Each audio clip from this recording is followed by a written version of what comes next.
হযরত আলী রাদিয়াল্লাহু ফজরের নামাজ পড়ে ঘরে আসলেন। ফাতিমা রাদিয়াল্লাহু কাঁদছেন।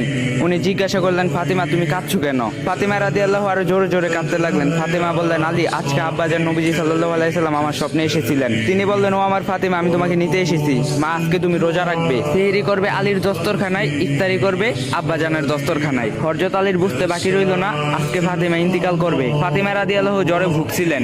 বিকালে ওনার অবস্থান আরো অবনীত হলো। তিনি হযরত আলীকে লক্ষ্য করে বলছেন, হে আলী, আমি আপনাকে অনেক কষ্ট দিয়েছি, আপনি আমাকে মাফ করে দিয়েন। আমার মৃত্যুর পর আপনি বিয়ে করে নিয়েন যাকে আপনার পছন্দ হয়। শুধু একটি অনুরোধ আমার, হাসান হোসেনকে সপ্তাহে একদিন আপনি কোলের মধ্যে নিয়ে ঘুমাবেন। ফাতিমা রাদিয়াল্লাহু মৃত্যুবরণ করলেন। মৃত্যুর পূর্বে তিনি বলে গেলেন, আমাকে রাতের বেলায় দাফন করবেন, মানুষ যাতে বুঝতে না পারে আমার কতটুকু সর্বস্ব ছিল এবং আমি কতটুকু লম্বা ছিলাম। এতে আমার পর্দা ভঙ্গ হবে। জানাজার পর যখন লাশ বহন করতে হবে, তখন হযরত আলী দেখলেন খাটিয়া বহনের জন্য আর একজন লোক দরকার। এমন সময় হযরত আবু যর গিফারি রাদিয়াল্লাহু আসলেন। আলী রাদিয়াল্লাহু আশ্চর্য হয়ে জিজ্ঞাসা করলেন, আপনি কিভাবে জানলেন? উনি বললেন, আল্লাহর হাবিব আমার স্বপ্নে এসে বলেছেন, হে আবু যর, আমার ফাতিমার খাটিয়া বহনের জন্য লোক প্রয়োজন, তুমি যাও। ফাতিমা রাদিয়াল্লাহুকে কবরে রাখার সময় এক অদ্ভুত পরিস্থিতি হলো। আবু যর রাদিয়াল্লাহু কবরকে জিজ্ঞাসা করলেন, হে কবর, তুমি কি জানো তোমার মধ্যে কাকে রাখা হচ্ছে? জান্নাতের সকল মহিলাদের সর্দার। কবরের কোনো উত্তর নেই। হযরত আলী সহদ মিন্নি কবর এবার নির্ভাগ। উনি আরো বললেন, বিশ্বনবী সাল্লাল্লাহু আলাইহি সাল্লামের মেয়ের কবর।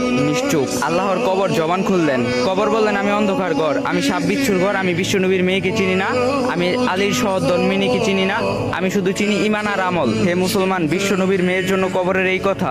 আমরা তো সাধারণ মুসলমান। আল্লাহ তাআলা সবাইকে ঈমানদার হওয়ার তৌফিক দান করুক, আমিন। তো গাইস, আমি ট্যুরে থাকা অবস্থায় এই ভিডিওটা দিচ্ছি। ভিডিওটা বানাইতে আমার অনেক কষ্ট হয়েছে। তো আপনাদের আমি ভালোবাসি, আপনারা আমাদের ভালোবাসেন, তো আমি তাই জন্য ভিডিওটা দিছি। আর আমি বলছিলাম যে ওই ভিডিওতে 30,000 ভিউ হলে আমি ফেস রিভিল করে দিই, বাট আমি ফেস রিভিল করবো না, কারণ ওই ভিডিওতে 30,000 ভিউজ হয় নাই।